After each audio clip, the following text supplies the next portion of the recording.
উত্তরে রূপসী নদী ধরলা। আর এই নদীর বিস্তীর্ণ বুকের ওপর সগর্বে দাঁড়িয়ে আছে এমন এক স্থাপনা যা শুধু লোহা আর কংক্রিটের তৈরি কোনো কাঠামো নয়।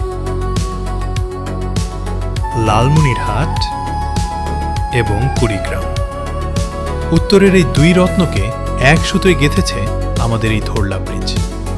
আজকের এই ভিডিওতে আমরা ঘুরে দেখব এই ব্রিজের নানা দিক, আর ফিরে তাকাবো সেই দিনগুলোর দিকে যে দিনগুলো আজ শুধুই ইতিহাস।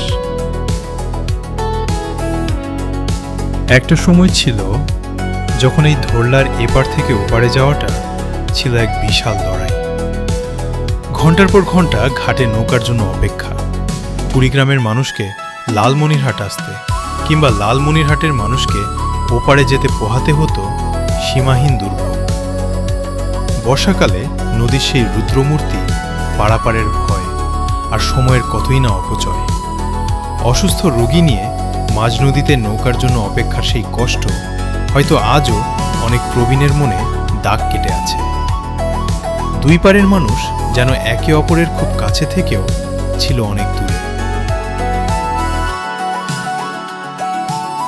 কিন্তু আজ আর সেই দিন নেই।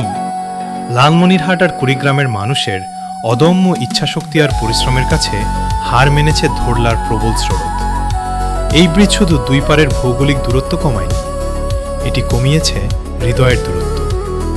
আজ কুড়িগ্রামের কৃষকের সতেজ ফসল খুব সহজেই পৌঁছে যাচ্ছে লালমনিরহাটের বাজারে।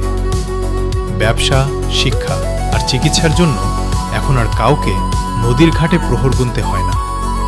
এই ব্রিজ প্রমাণ করেছে এই দুই জেলার মানুষ কতটা গুরুত্বপূর্ণ, কতটা কর্মঠ, আর দেশের অর্থনীতির জন্য কতটা অপরিহার্য।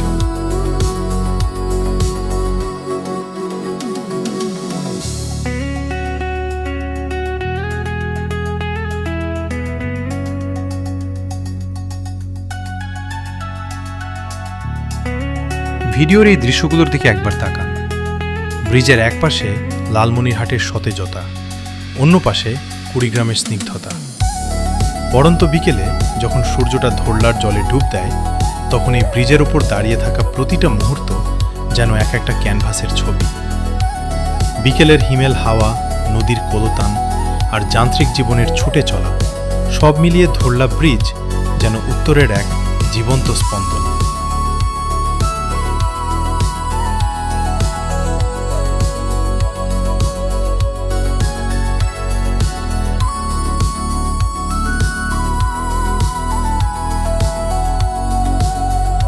তখন ফুরলে যখন নামে তারার চাদরখানি, ধরলার জলে চুপিসারে আছড়ে পড়ে পানি। লোহার এই শক্ত খুঁটি, নিশ্চুপ পাহারাদার, আগামী দিনের স্বপ্ন বনে খুলে অসীম দ্বার। কালের স্রোতে অনেক কিছুই হারিয়ে যাবে ঠিকই, তবু এই সেতুর বুকে আমরা নতুন গল্প লিখি। অনাগত দিনের আকাশে উড়বে নতুন ঘুড়ি, উত্তরের এই শান্ত হাওয়ায় অনন্তকাল উড়ি। ধরলার জল বয়ে যাক, আর বেঁচে থাকুক আমাদের আগামী।